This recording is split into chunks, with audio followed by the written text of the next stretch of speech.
Hello, everybody. I'm Mary Catherine, and this is My Own Little House. And I wanted to share with you very quickly a fun little thing I'm doing this morning in anticipation of Christmas. Now, I'm making kind of a little stocking garland. I'm just sewing them together or crocheting them together. But let me show you what I'm doing. So these are 5 little stockings that I bought from my friend Pat at the farmer's market. She made these. I didn't make these. Now, she just bought fabric. She likes to look for old quilted fabric at the thrift store, and sometimes she'll combine it with something newer like there. This is also a quilted fabric, and she's put a button design with some twine on there. I love the buffalo plaid. Isn't that great? That's a new fabric.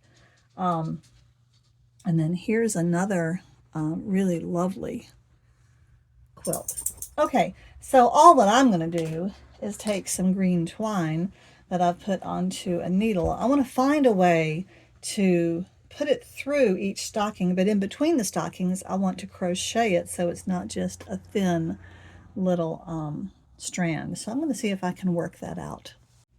Well, I did finally get my needle and twine through this first stocking fabric. Man, that was tough. I had to go get my little gripper thing to pull that needle through.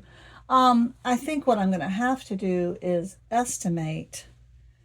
overestimate how much twine I'm going to need for this if I really do want to crochet it. I'm thinking like 3, it's just a chain stitch, 3, and then I'm going to do an extra one to have plenty of twine to hang it up. I'd rather cut too much than too little. Okay, we'll shoot for that. All right, then I'm going to have to pull the twine through this first one.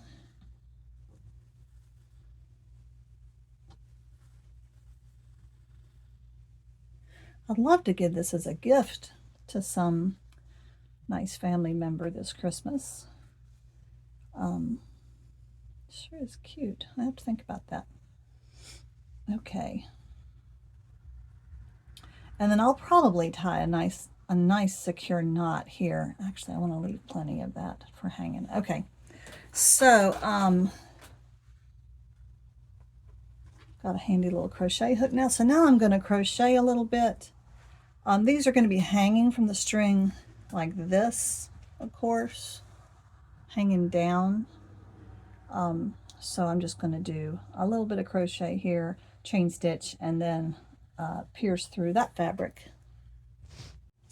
So what I did here in this first one is I just tied a nice double knot there, and that was so tight to get that twine through there in the first place. I don't think that'll ever slip. And then I did a little slip knot in the back, a loop, so that I could put my crochet hook through. And now I'll just start to do my chain stitch. Yeah, I think this would look lovely hanging over somebody's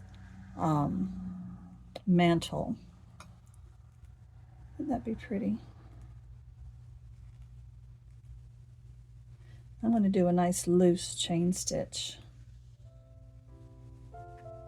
Yeah, I like that. That's going to be fun.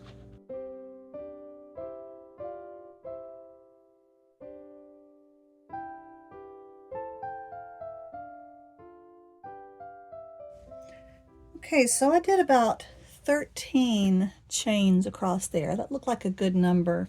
Now I'm keeping my needle on the other end of the twine, and so I'm just going to pass the needle through this last chain stitch loop so I can knot it well.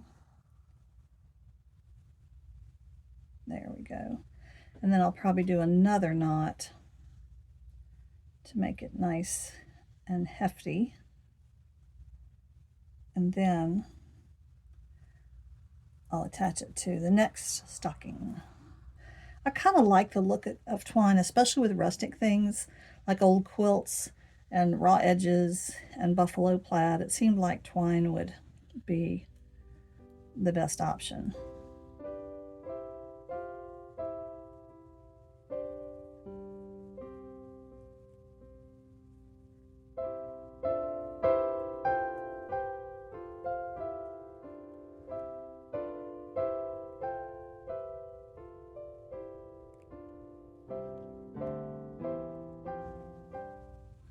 Okay, there's my next little chain.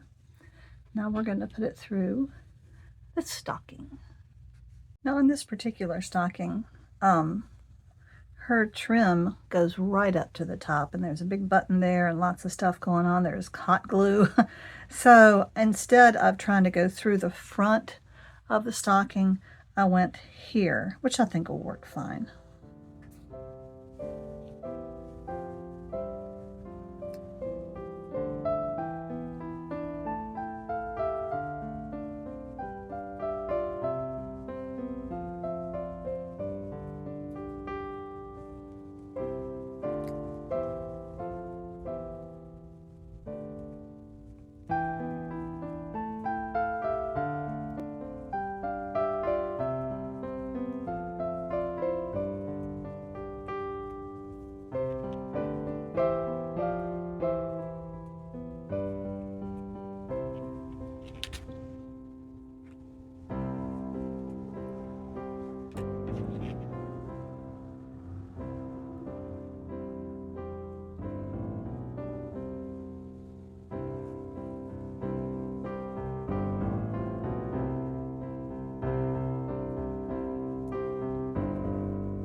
Okie dokie. Well, that didn't take much time.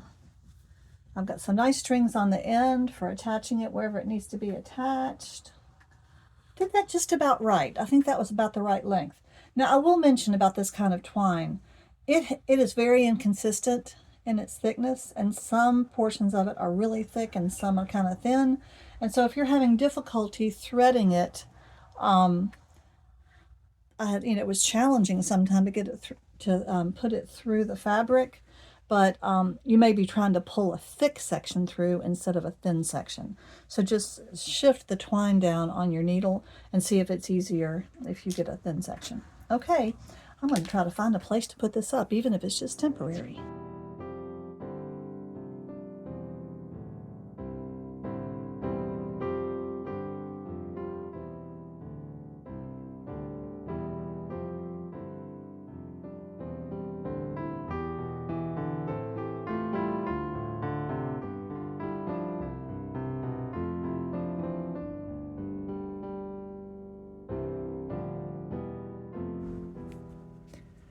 I realized I never showed you the finished version of this. Here's my 3 leaves, the darker one and the 2 lighter ones on top on this Bobble leaf cowl. I think they turned out pretty well. That's exactly what I wanted them to look like. And they sewed on very easily.